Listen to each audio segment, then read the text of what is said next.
abawere nemba n'emisango waluba minister abachawere nemba n'emisango selectively ababaka abamu babakwata selectively waliwo kati nkwecho okulabirako abayambako Museveni abatwala sente za cooperative nga opposition Museveni tasobola bakwata kuba bamuyambako okutagula opposition and it continues abali mu komera bekabe bali sente za cooperative ebbaluwa weziri bazi mwanti gundi ne gundi babba sente but tasobola kubakwata bonna alonda mu bwati na hand picking akapere bali baleke batuyambako tabula ofuge bano batuyamba kwanu somewhere. So don't be excited nti ntolokubola babaka bali mu komera n'olwekyo Museveni alwanyisa obuli bw'enguzi. In fact abasinga okulya enguzi they are the permanent secretaries obawulira abo ba technical people abo balinawo ne sima babayita ba desk officer sente bwe zituuka wali nagamba wano zirina okujja wezi simanyije nawulira agamba gundi olino mutemerako bweki ne gundi olino mutemerako. So kakati gwe tunia ababaka ba parliament nti enguzi gyeri bwoba oyagala okumanya abasajja abagagga wano mu ggwanga go to those technical people abo mu ministries ojja kulaba they have a lot building apartments bungalows otuuka maka gaabwe n'obuuza eno hoteri kijondeeseemu PS nakugamba eno nyumba yange ng'aliwo n'akaana ke kamu ne mukyala wo omu n'embwa zaabwe bbiri just naye ng'omubuuza how did you get this money nga akugamba we get this money from the budget you pass era ensonga Museveni we yakimanyako some of those his colleagues John Honorable Betty Kamya we yakirese nga igigi tutandika okutambula kwe bajje bayita lifestyle audit tutamaguzo ono yakajja mu parliament sanja kye kyakubi naye abeera atya ne ABCD. Can you explain the source of your money? Museveni najja no my thieves will run away with the money. I rather be with them than them running away. Message you yabekala kasi yatuse bekikwata kutuuka kwekala kasi because baba dene placards no kati gwe kankubuze we bagenda ku parliament bagamba Anita must resign. Did she resign? She didn't. Kati gwe mbulya impact yabaddewo ne Museveni yabamanyira walabyewo wa polisi eyezoba n'omwekalakasi nti wa polisi bamumenya olubirizi walabyewo omusirikale gwamenya era ne Museveni akimanyi nti most Ugandans are cowards. Museveni agende nga gye buhanda okusinga okwekalakasa kuno kwa impact yonna. There is no impact ateriwa. You are as ngagwe munamole journalist. Where is the impact? Bayagadde kutuusa message yawe eri bali bekikwatako era placards zagambe stop corruption. Obubbi tebuli mu parliament yokka bavubuka mwe. Obubbi buli everywhere in this country. We are all sunk in looting. Buno si bubbi lootinga. Mwagenzeko ku judiciary yo ne mwekalakasi zayo ko ne mutwala yo placards nti Chief Justice must resign. Chief Justice must resign. Mwagenzeko ku state house Museveni jasula Museveni must resign. Museveni must resign. Because there are three pillars which govern this country: parliament, executive and judiciary. Why do you only attack a parliament? Choyagala ogamba nti fe babbye nnyo mu parliament nti the rest are angels. So if you choose to attack the three arms of government, we expect you also to go and attack a judiciary and attack a state house. Nga more so nga cabinet etudde nga mukutte ebipande awo nja kubayita ba heroes. Museveni must resign ng'oyita wali kubayita ababiri Museveni must resign nga wenjoga nti message etuuse naye okujja wano nga bakukomeza n'eri kugundi eri yewa eri ku KCCA abantu ne balowooza nti oba weekalakaasa lwa KCCA butasasula abakozi bayo musaala nga gye bakukomezza eyo n'otatuukaano ku parliament kubanga ffe abamu tuli civilized. Emu ku demands mufuna sente nnyingi era nga baga nti sente zino zisalibweko zigende ku miliyoni 3. Kakati kyeŋŋamba mufuukidde eggwanga ekizibu gwe nkugamba gwa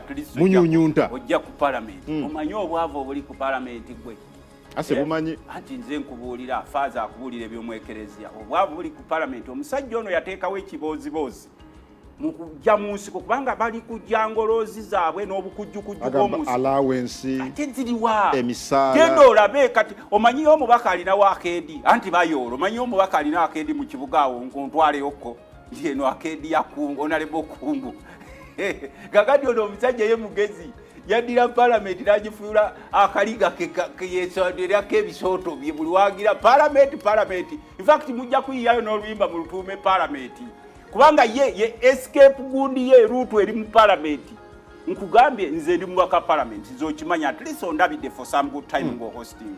I came to parliament, I had 9 buses, now I have 1 bus.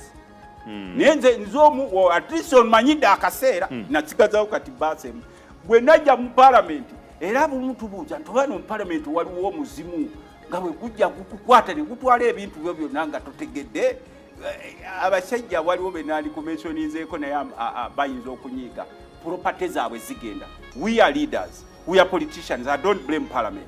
Naye gwe bwova eri n'otandika okugamba ekiri mu parliament bayoola gomanya amabanja agali awo mu parliament nti property bazitwala omubaka n'amala ebisanja 3 ekyokuna n'atadda oguddako n'atandika kutambulira mu taxi mbadde n'onalebo Ssemujjung'ano oyo alina ababaka 8 abamulinaanye naye yangamba nti onalebo Tabaguzi there is a problem in parliament embuuza waayi nakaba these people are MPs but now they use taxis okugenda ewaabwe nemugamba no kakati Museveni yateekawo parliament ng'akaligake abagamba bano bayoola no bekalakasi bagamba they're saying let this money be reduced nati kati to at least 3 million kati gwe nkugambye parliament bagiwa sente meka mu budget nze nkubuulireko nti we can give a person like Magola 560 billions. Parliament wali olabyeko nga bagiwa more than even 100 billion. Just parliament is an institution, independent institution. Magola bamwa 500 billions. Amina ne bamwa 400 billions. Ngate bamwa n'endala era ezijja. Amina owatiaka watiaka. Museveni tumuyisiza ko senteze almost 700 billions. Kakati ere mabegako eri na fence ko Kadaga nga jali speaker. Ababaka bali babanja ne babateera mu 10 billion ku sente zaabwe mu budget. Museveni n'akisetinga kubanga ya controlling abana abawandiisi b'amawulire n'abagamba tutereyo kaatiko kafuulo omutwe ojja kulya teeka yaawo kungu na gifuulo omutwe kusanyuka naawe ojja kulya. Kakati nga balwandiikako MPs bagabanye sente mpitirivu. Kakati mu biseera ebyo Museveni yali atuteko State House ng'etuteko 150 billions ye gundi president's office ng'etuteko 300 billions abantu ne bava waliwo neze twamwisa 544 billions abantu ne bava almost 1.2 trillion ne balwanira 10 billions obozijukire batugamba ti sente zo bize. Kakati twagenda okutunulira abantu baffe muno quality of the population is extremely ebulamu era ikyovola banebo bekalakasa Museveni tabatwala serious nga bekalakasa ojja kusanga muvubuka ekalakasa akutte ekipande Anita Masirizaini kamuga kwaka ekindazi gendo deyeka Museveni webale nga bamuwambaza ne kitisati kya kyenvu nga agenda badde tobalaba nga batambula n'onalebo balamu ow'ebivulu gwe omusajja mwe mujja omusajja nga balamu mu bivulu bye ne mumukwasa ministry. We are living in a country of bivulu. Okitegeera sebo anti nkugambye nze ndiki nze siri minister bakubanti wano shadow minister tebakuwa kitiibwa naye bwe ngende Bungereza abantu tinga ne very special way ne mu parliament yabwe ababaka we bayita ne ba minister wempita era tebanjaza bino bebaaza gwe ngenda naawe ng'oli mbaka parliament but the fact nti bankebedde kulindi shadow minister ba minister gye bayita gye mpita era gye baliira gye ndiira. Kakati wano okugambe ongamba minister w'ebivulu n'olonda omusajja w'ebivulu what a country nti nawe oli minister ayabeera ngeri ndombolo teekamwawo ka sound ndombolo n'omukwasa mboyo minister. What a country. Kakati olwaleero eggwanga lifaanana ngayo lifaanana Museveni yalikwasiza mutabani we gradually. If you don't know Muhoozi is in charge now, if you didn't know era nze nge yasoma ebyobufuzi anti ze gambi nze yasoma ebyobufuzi oli munnamajja akola gy'amajje. There is a man called General Muhoozi, I think now is the acting president. Bano bonna bolaba agenda ateekawo agenda baplacinga badde we mwerwa kuba temuna bakumanya nti Museveni is very serious okuleeta mutabani we okubafuga kwanza namugamba tajja kumfuga era bwafuuka president enkeera nga nze ngende eri ewaffe mu nimiro nga mbagamba nti nze nange neefuga eno mu kakundi kange tuwumulamu katono tujje tova ku Sanyuka TV ate sisabye Kalango company naye erinnya njagikujjukiza buli mu break. Well, tugende ku mikono gw'omu ku babaka ba parliament abasooka okugaana okusayininga oba okusa omukono ku motion ya Ssekikubo but Chadachi after nearly 2 months. Not a motion, petition. Yes, after nearly 2 months. Emikono gyalabise. Kikiddako. Kati process ekyali mpanvu eringa bw'ozaala omwana n'obuuza ki ekiddako. But after nearly two complete months, gwe mwenyini weekuba n'engalike n'ogera n'osigning afterwards. Kituufu era ne mukama waffe Yezu nga yakajja waliwo abataasooka kukkiriza be yagamba naye oluvannyuma ennyo ne bakkiriza ne bagamba nti gwe Yezu omwana wa Katonda era ne batambulanga naye. Kati olubereberye nasooka okugaana okusaako emikono kuba Honorable Ssekikubo namugamba openera era n'abamawulire nga bonna we bali saamukkiririzangamu ye ng'omuntu naye nenzikiriza koozi gyaliko kubanga koozi eriwo yali yakunaaza palamenti okugijjako enziro n'okulaba nti bano bakomishona baagamba nti ffe tetusoma bitabo nga tuli mu palamenti tetusoma biwandiiko nti ffe twayisa ssente kati ne tugamba twagala tube exonerating debate ejje mu palamenti batulage source we twateeka ssente newa we twazija so emikono gyaze tusuubira process okutambula naye nga bwemumanyi nti may not be easy kubanga nga bwemumanyi kati palamenti bwetambula abantu bennyini be tulina okuteesaako kino kituusaako n'abamu ku babaka ba NRM bonna abamu benyigira mu nteekateeka eno y'okussa emikono ku petition eno. Does that reveal something? Kakati okulwanyisa obubbi naffe tulinga obulyake naffe tulinga bano abagambe partless, faceless, tribaless naffe kati twetaddeko ku parliament timukuteekako emikono twafuuse partless, faceless, tribaless netuteekako for the good after of parliament. Nearly 2 months. It doesn't matter even if it had taken us even if it had taken us half a year. Muli mu kuzannya byabufuzi given nti olusozi lwe mwolekedde luwanvu lunene nnyo. Kitwewunyisa nze nakugamba bw'oba ova e Uganda ogenda e Seattle ntera ogenda e Seattle they are 18 hours. Obeera mu bbanga eyo obudde ne buziba ne bucya ne buziba ne bucya emirundi ebiri ng'oli mu bbanga obudde ne buziba ne bucya ne buziba ne bucya ng'oli mu bbanga naye bwe mba ntambula okuva ewaka I start with one step tikati ngenda Seattle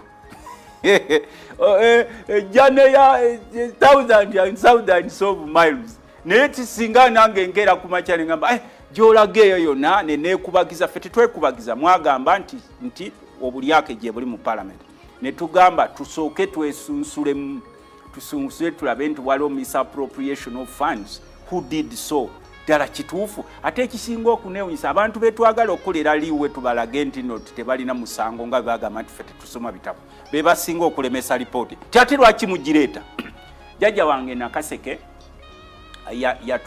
twagendanga okuwumula ng'aleka asiisa obunyeebwa n'abuleka ku meeza bwe banaalyako nga bavudde mu nnimiro kunywera ku caayi nga bo bagenda mu nnimiro kati ffe nga batulekaawo nga tetugenze mu nnimiro kati yagendanga okudda ng'obunyeebwa bwaliiriddwa n'asala akaziŋŋoonyo n'agamba nti ani yalidde obunyeebwa ne buli omu negala nze sinalya binyeebwa n'asala obuziŋŋoonyo bwe n'agamba gundi jangu ogaayeko wano kuba bw'ogaaye kiraga nti ebinyeebwa wabiridde lwaki jjajja ngaayisa akaziŋŋoonyo gwe jangu ogaayeko wano kakati naffe tubaga muzaaye kaziŋŋoonyo komisiona ayogera bino siba biki oli ayogera biki nga tubagamba never play with public funds. Sente bwe zibeerawo ez'eggwanga naddala kati nga abantu banyiivu abantu tebakyafuna services amakubo gaafa amalwaliro n'aga gavumenti ge twisse eddagala terikyagendayo kati ffe ng'ababaka twali badde tu behaving in such a manner nti akasente konna akabakaze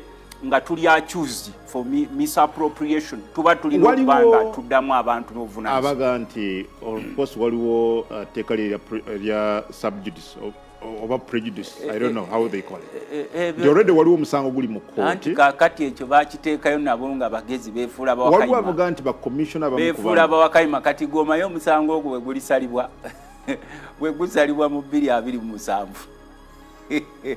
ebyaffe obimanyi ebyekkooti zawano oli ayita eri n'amugamba munaye mulamuzi naawe tolya bukupa yira kawe enkota eyetooke kati nga nawe okimanyi embeera yaffe bweyitamu omusango bayinza ogusala kati ffe twabagamba twakozesa shortcut nti mujjeyo omusango kuba ffe tulaba mwe mu facilitating yatwalayo omusango bebewaabira abo bebewaabira ati nze nkugambe bebewaabira commissioner bebatwala omusango bebewaabira kubanga bagala parliament nabuuza oyo ani awaabye omusango yaguwaaba omumanyi yasooka yali malema abiri n'agujjayo oyo don't take him serious aha omulala ani ati kati gwe naawe tomumanyi balinga basatu bana nabo baagala naffe tugututteyo kaagadi nkugambye ebyawano bwoba oyagala ebintu byo bibekkiriya gwe weetwale omusango funayo akavubuka ako okagambe waayo oyagala mmeka fayiro yetujja zikolera genda ompaabire wali eri naye nze nkimanyi wenja okuyitira ewange ngabutambula tetwagala mugendera mu kooti kiri very simple. Why can't you wait for parliamentary process to end? Mujiteeke wali sipide nti abaka bakiteeseza kuba waliwo yatumazeemu amaanyi n'okufuna space order paper mujja kwana mulina okusooka okwesabira ennyo musiibe ennaku ana mukomewo musiite ebigere naye we don't care nti ffe twataddeko emikono paka kuwulira bulungi era ffe twabagamba nti wetula tuteekako emikono twagala mumanye nti tuli serious. Please don't allege nti buli baka wa parliament aliwo ali corrupt.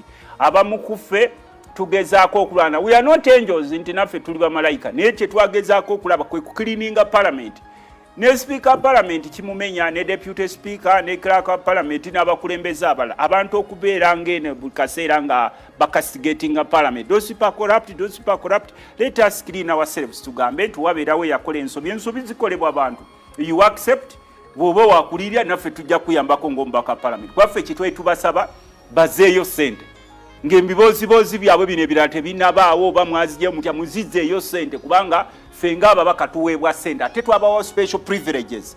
You have new vehicles, mulina fuel allowance. Can you imagine ne tukuteera nawo nti hausigalo weewaka afuna 4.5 millions per month. Wano waliwo omuntu asobola okusasula hausigalo weewaka oba housemaid ewaka 4.5 millions per month. Tebabiteekawo nti babasukulumiza nti muli bakitalo nti bemukola byakyo naye babateekera okusobola okubeera contented. Era ensonga lwaki olaba nti parliament yo yennyini yasitukira mu baayo olubereberye ab'NRM baali beebuzaabuza ne tubagamba nti nedda mutunuulira abavubuka bano abavuddeyo ne bagamba they are partless, faceless, political partless, they are tribalist, friendless. Kali woteekako omukono ebyo byonna bye weetuuma at the end of the day n'ogamba nti what Ugandans are looking for is justification of what you got. How is it justified? Nebino ne bwogenda mu kooti ne muyinza okuba n'olumu okwesponsalingira obuvubuka bwammwe obwo nti mugende mutuwaabire nga mwe mubuwandiikira n'obuwandiikira nti bino bye muba muteekayo eri ebyokuwaaba. We don't care. Ekikulu nti ffe twataddeko omukono ye tugamba mu 7 please lekeraawo okulengeza parliament nti eriyo obuli bw'enguzi buli wamu waliwo obuli bw'enguzi bwe tuba twogera ku buli bw'enguzi buli every part of our society buli every institution. Era mwe bavubuka mwenga bwe mwaze ne ku parliament ne mukwata plakadi Anita Masirira Zaini ababaka bakendezebwe ku sente sibanyi biki n'enkya tubasuubira oba mu weekend oba wiiki ejja mugendere ku judiciary mugambe abalamuzi bakendeze ku sente abalamuzi saabalamuzi alekulire ate omwezi oguddako mugende ku state house mugabe Museveni Masirizaini ne Museveni sente bamukenderezeeko ku musaala ne ba minister. Bwe munakikola mwe muto universally tugenda kubeera ne kye bayita collective responsibility kubanga nze nange kinuma ng'omubaka wa parliament okubeeraawo nga mugamba nti mu parliament yokka yeri obulyake mu parliament yeri abakozi b'ensobi obukozi bw'ensobi buli mu every sector of our country. Atufune kubana njagala nsaba producer tuwe amasimu gaago abantu babiri basatu bogereko naffe kyalonako olwaliro ku nsonga zino.